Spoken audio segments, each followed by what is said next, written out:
عرب کا جو معاشرہ تھا نبی کریم علیہ السلام کی تشریف آوری سے قبل،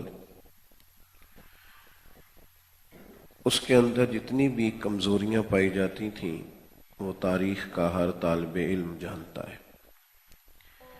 سب سے بڑا مسئلہ فکری اور اعتقادی کمزوریوں کا تھا۔ کفر ہے، شرک ہے، بہت سارے بتوں کے سامنے ان لوگوں کا جھکنا ہے، اور اس کے نتیجے کے طور پر پھر جو ان کے اندر کمزوریاں پیدا ہو گئی تھیں اور ان کے کردار کے اندر جو کمزوریاں رونما ہوئی تھیں، عورتوں پر ظلم ہے، بچیوں کو زندہ دفن کر دینا ہے۔ کبھی ان باتوں کا گہری نظر سے مطالعہ کریں تو جب انسان انتہائی درندگی پہ اتر آتا ہے تو پھر اس قسم کی چیزیں اس کے اندر پیدا ہوتی ہیں، جب بالکل اس کے نظریات ختم ہو جائیں اور اخلاقی زوال اور انحطاط پوری طرح حاوی ہو جائے۔ کئی سو سال گزر گئے حضرت عیسیٰ علیہ السلام کو آسمان پر تشریف لے جائے ہوئے۔ سالوں کے بعد غار حرا میں جب پہلی وحی نازل ہوتی ہے، آسمان اور زمین کا جو رابطہ قائم ہوتا ہے، بہت ساری قباحتیں ہیں اس معاشرے کے اندر، اور ہر ایک ذرہ یہ کہہ رہا ہے کہ آ اور مجھے آفتاب کر دے۔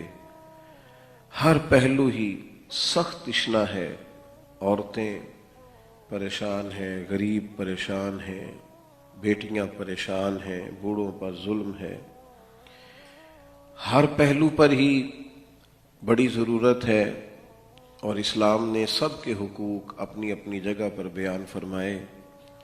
لیکن جو پہلی وحی نازل ہوتی ہے نا، اس میں نہ تو ظاہری طور پر توحید کی بات ہو رہی ہے اور نہ اس پر عورتوں کے حقوق کی بات ہو رہی ہے۔ آپ زیادہ توجہ فرمائیں گے میری بات پر، نہ اس پہلی وحی کے اندر حقوق العباد کا ذکر ہو رہا ہے، بلکہ جب پہلی وحی نازل ہوتی ہے قباحتیں بہت زیادہ ہیں اور ہر پہلو پر بات کرنے کی اشد ضرورت ہے، سخت پیاسا ہے معاشرہ۔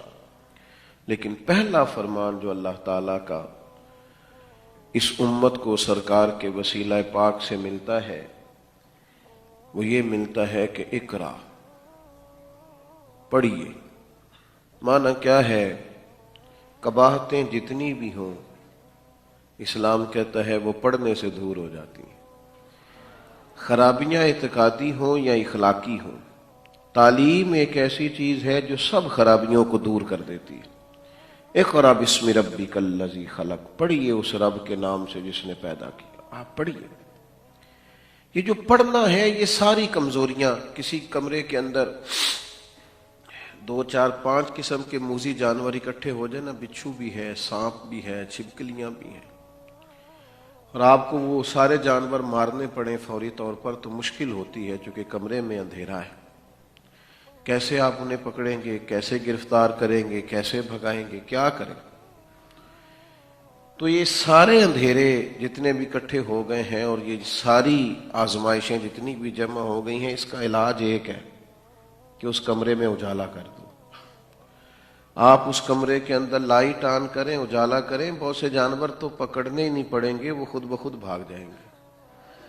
علم ایک ایسا نور ہے کہ جب اس علم کی روشنی کر دی جاتی ہے تو بہت سارے اندھیرے تو ویسے ہی دور ہو جاتے ہیں، بہت ساری چیزیں تو ویسے ہی نکل جاتی ہیں۔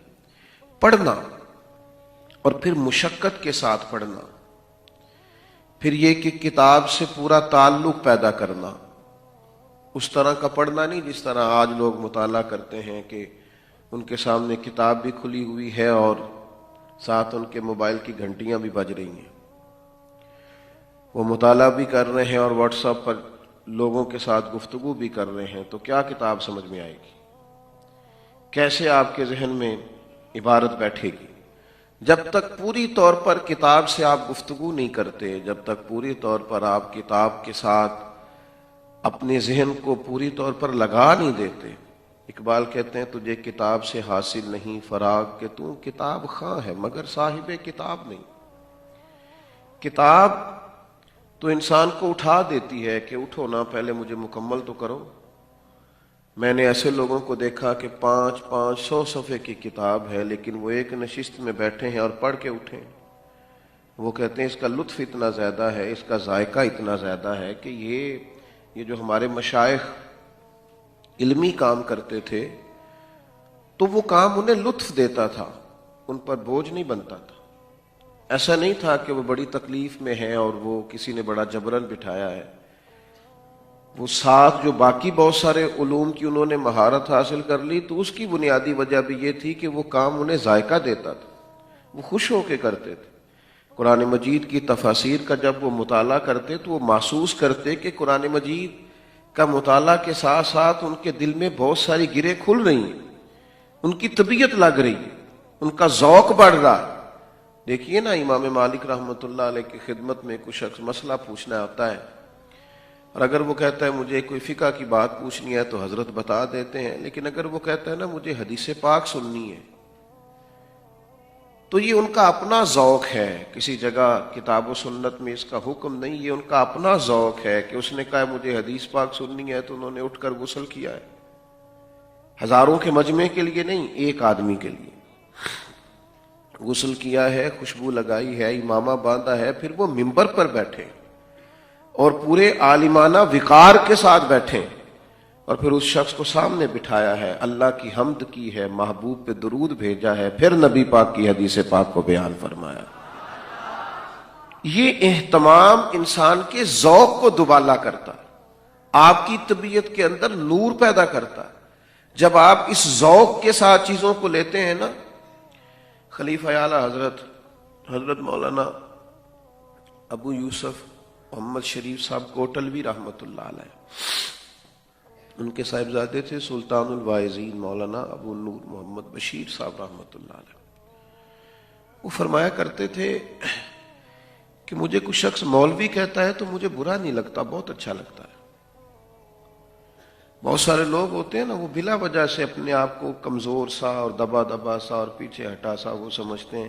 ہمارے ہاں تو بعض لوگ کہتے ہیں بھئی تم مجھے صرف مولوی نہ سمجھنا، تو مولانا کہا کرتے تھے بھئی تو مجھے مولوی سمجھنا، میں ہوں مولوی۔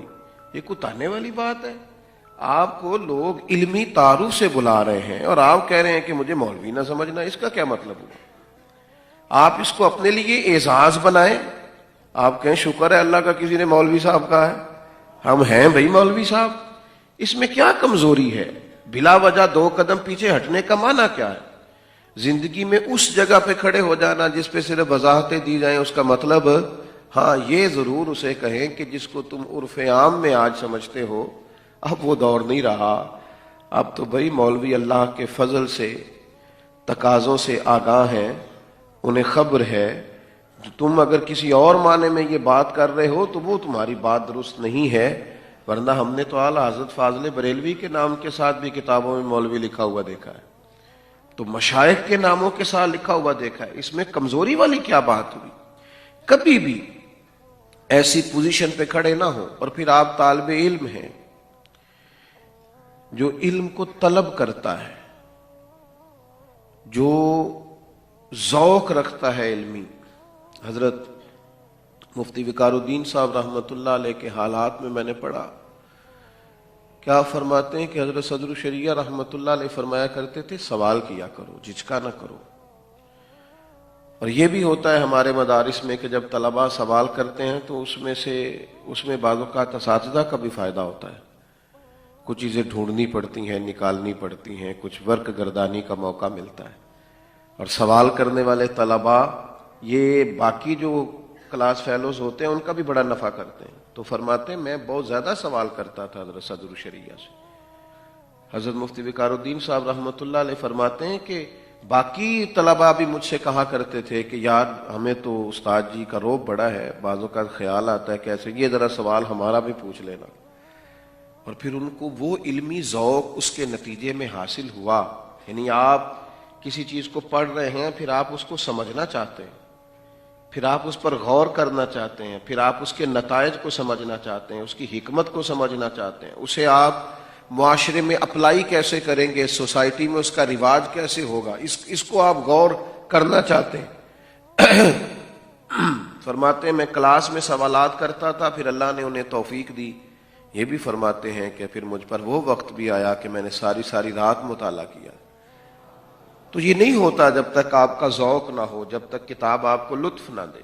ورنہ تو ایک طالب علم نے مجھ سے پوچھا، جمعہ پڑھاتے تھے،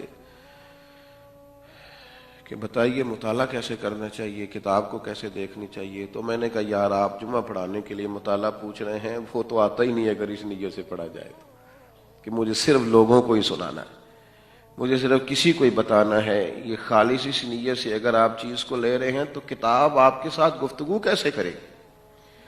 اگر آپ کا ذوق اس طرح کا ہو کہ مجھے نہ وہ اپنے لیے پڑھنا ہے، اپنے لیے سمجھنا ہے، میرے اوپر وہ طاری ہو، جو چیزیں میں کھولنا چاہ رہا ہوں مجھے اس کی سمجھ آئے، اس بات کی آپ کو سمجھ نہیں آ رہی وہ آپ کسی کو کیسے سمجھا سکیں گے؟